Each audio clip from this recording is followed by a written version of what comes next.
Okay, welcome everyone. So this is my first video idea, so apologies if the quality is absolutely rubbish. So I just came across something literally within the last 5 or 10 minutes that I wanted to share with you guys.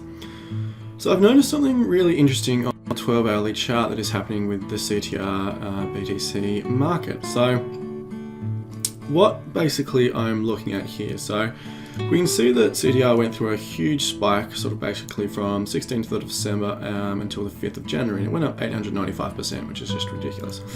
So I'm definitely not suggesting that's ever going to happen again, because I think that's probably a once in a market lifetime situation. So basically what I'm looking at are some similarities between that period and what's happening now. So the two really interesting things for me are the VCO indicator here. So for those of you that don't know, VZO indicator is basically a volume-based leading indicator, and it measures bulls versus bears activity in the market. So upper half here, from basically 0 upwards, indicates bullish behavior, and the reverse happens from 0 downwards. So what we get sometimes are really interesting divergences here. So this is what we're exhibiting at the moment. So if you look at this period here, basically from when the VZO started, was basically around this kind of period here until probably around here, just before the big spike happened. So we can see here that price actually was declining, whereas the VCO indicator was exhibiting a series of higher lows, which was indicative of an upward trend in volume and therefore bullish behavior.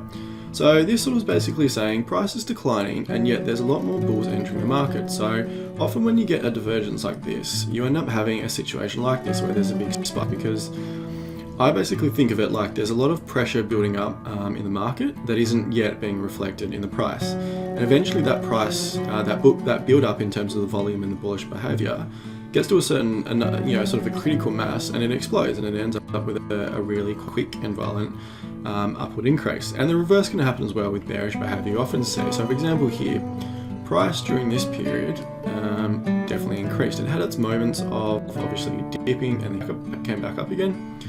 But if you look at this period here, basically this high to this one, price had gone up in these two periods, so we can see a trend line coming up, and yet VZO indicator had come down. So this is basically indicative of a weakening high.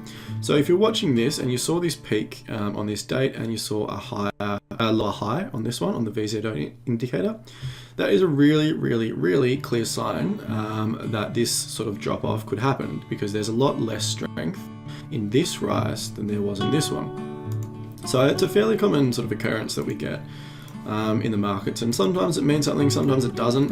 I tend to follow them very closely because I think it's something that isn't followed very closely. The VZO indicator itself isn't particularly popular, although I personally think it's literally one of the best indicators I've ever come across. And volume as well is, I think, probably the most underrated indicator in the history of trading. So volume is a leading indicator, and the VZO in particular is a brilliant indicator for giving you leading signals.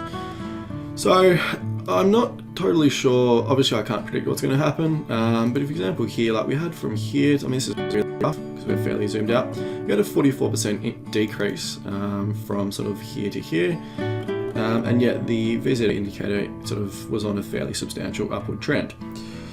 Over here it's a little bit different, so which is why I'm not suggesting that this will necessarily happen again, but it is, I think, worth sort of looking at. So for this period here, we're looking at it's hard to say because it did sort of spike here and then drop. So if you sort of took it from this level downwards, it would be a similar drop, but I think we really have to take it from here, which was where the VZO indicator bottomed out.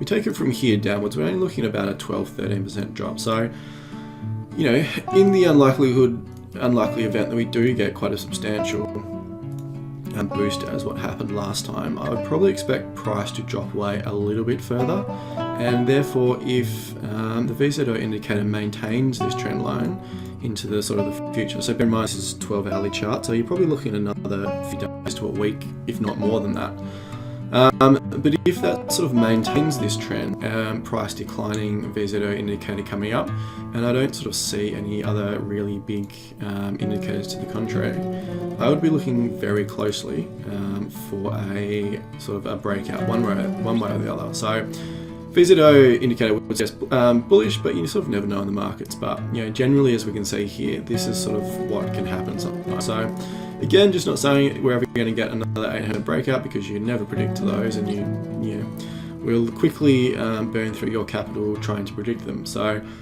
but if we look at sort of some resistance levels that has formed here, here's a fairly solid resistance level that's been formed twice, even from sort of down a little bit to here, we're talking 50-75%. So that is sort of a range that I would be looking at, that I think would be fairly reasonable if this trend continues, but obviously no guarantees that it will. Probably the difference I'm noticing so far here is this area. So this indicator here is a momentum indicator, and we can see here there was a long-standing bearish trend. Oops, we come back here. So the bearish trend was long-standing, and that was where price was following. Price was following the bearish trend here. We then had a bullish trend come in basically halfway through that bearish momentum trend, and that ended up being the one that won. And that was supported by the VZO indicator here. So basically it was supported by price volume action here.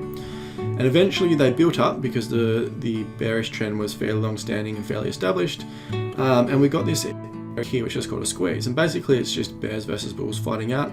Neither can win, and therefore when one does win, because one has to win, the one that surrenders, basically that's the other one go rampant, which is pretty much what we had here. We let the bears were sustaining, they couldn't end up winning, basically because of this build up in volume, bullish volume down here. Eventually sort of numbers told, if you want to think about it that way. The bears had spent all their strength trying to basically maintain their downward trend, but they couldn't, and therefore they basically surrendered, and the price went absolutely bananas for a while until the bears were able to regain some sort of control or some sort of momentum back into it. So we've actually got quite a similar one here again, which is quite an interesting little sort of coincidence or deja vu. So we've got a long-standing bearish trend here, and we've got a little bit of a bullish trend that has started to make a break in here. The difference being here though is that this one has been broken, so it did dip below and it is rising again. So if this bullish trend is able to re-establish itself fairly soon, if we sort of follow that trend line out, we can see that we would then be heading for a squeeze sort of around. This would be between 5th to the 8th, 9th, 10th of February. And if the volume maintains its upward trajectory like this, or the VZO indicator I should say, then I would be very, I'd be saying 75-80% confident that we would then get a bullish breakout. How far that goes, anyone knows. There is obviously a lot more pressure, I think, over here. So given the overall crypto market is, I think, on a downturn at the moment, so we could be looking at a far smaller breakout, or we could even be looking at a breakdown of this trend, given the sort of uncertainty and volatility that is going around at the moment. But it's something that I think you guys should keep your eye on. I'll definitely be doing this. I'll be providing updates as I see trends, or sort of clearer signals happening. But for the moment, this is quite a rare, I think, occurrence to get build-ups and divergences on a larger scale time frame like the 12-hourly chart. You see them fairly regularly on the hourly chart, and they can be used to predict short-term breakouts. But to have a sort of longer sustained build-up and divergence like this is, it doesn't happen all that often. So anyway, that's pretty much all for me now. Let me know your thoughts in the comments below. If I've missed anything, I'm more than happy to be corrected. But apart from that, I'll keep you provided with updates, and I'll talk to you all soon.